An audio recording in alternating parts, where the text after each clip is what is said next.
சொல்லு ஷாலினி. அன்பு, ஆனந்தி கிடைச்சிட்டா. ஏய், ஆனந்தி கிடைச்சிட்டாளா? ஆமா அன்பு, இப்பதான் எழிலன்னு ஆனந்தியை கூட்டிட்டு வந்தாரு.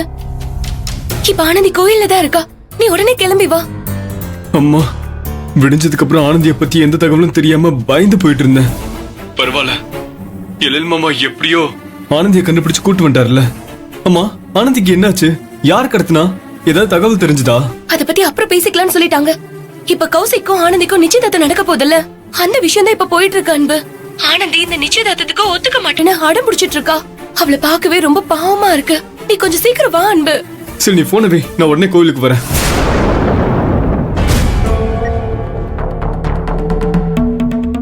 ஆனந்தி, சொல்றது தயவு செஞ்சு புரிஞ்சுக்கோ. இவ்வளவு தூரம் வந்ததுக்கு அப்புறம் நாம இந்த நிச்சயத்தை நிறுத்த முடியாது. அப்புறம் அந்த மீனாட்சி அம்மா நம்ம எல்லாரையும் ரொம்ப கேவலமா நினைப்பாங்கம்மா. அவங்களுக்கு சின்னதா ஒரு பொய் சொன்னா கூட பிடிக்காதான். நாம வேற பெரிய பெரிய பொய்யெல்லாம் சொல்லி வச்சிருக்கோம். இத பாரு, இந்த நிச்சயதார்த்தம் மட்டும் நடக்கலன்னா அவங்க பெரிய பிரச்சனை பண்ணிடுவாங்க ஆனந்தி.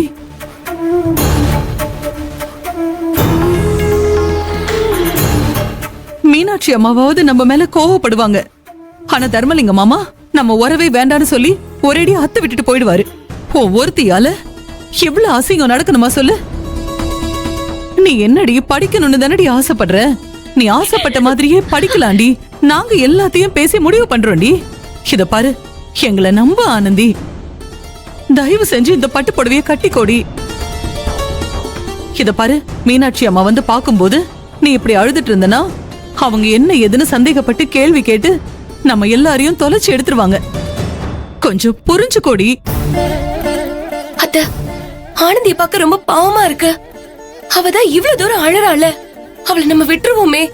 மீனாட்சி மேடத்துக்கு நம்ம எல்லாரும் சேர்ந்து பேசி பாப்போம். இது அவளை ரொம்ப கட்டாயப்படுத்தி டார்ச்சர் பண்ற மாதிரி இருக்கு.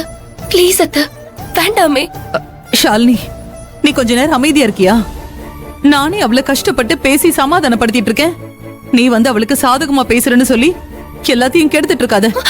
இல்ல, இத பாரு, கோயில் வரைக்கும் வந்துட்டோம். நிச்சயதார்த்தம்னு சொல்லி அவங்க சொந்த பந்தன்னு எல்லாரும் வந்து கூடி இருக்காங்க. இந்த சமயத்துல இதெல்லாம் வேண்டாம், திரும்ப திரும்ப அவ படிக்கணும்னு சொல்றான்னா என்ன நினைப்பாங்க சொல்லு. என்னை யாரோ கடத்திட்டு போனாங்க. அப்படியே கூட்டிட்டு போய் என்ன எங்கேயாவது கொண்டு போட்டிருந்தா கூட நான் நிம்மதியா இருந்திருப்பேன். ஆனந்தி,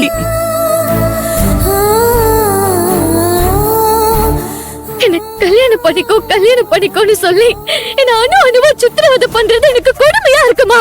ஏய், இப்ப எதுக்கடி நீ இப்படி எல்லாம் பேசிட்டு இருக்க? உனக்கு என்ன அழகு இல்லாத மாப்பிள்ளையா நாங்க பாத்திருக்கோம்?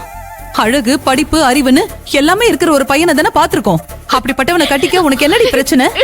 நானும் பாத்துக்கிட்டே இருக்கேன், ஓவரா பேசிக்கிட்டே இருக்க. இத பாரு, இப்ப நீ இந்த நிச்சயதார்த்தத்துக்கு சம்மதிக்கலனா என்ன நீ உயிரோடவே பார்க்க முடியாது. என்னம்மா என்ன பேசிட்டு இருக்க? இப்ப நீ கொஞ்சம் அமைதியா இரு.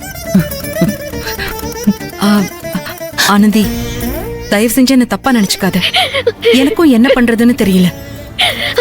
ஒரு பக்கம் உன்னை பாக்குறதா இல்ல இன்னொரு பக்கம் பெரியப்பாவோட உறவை பாக்குறதான்னு ஒரே குழப்பமா இருக்கு. கையில், நம்ம வீட்டு பொண்ணே நாமளே ரொம்ப டார்ச்சர் பண்ற மாதிரி இருக்கு. தயவு செஞ்சு இந்த நிச்சயமும் வேண்டாம், கல்யாணமும் வேண்டாம்.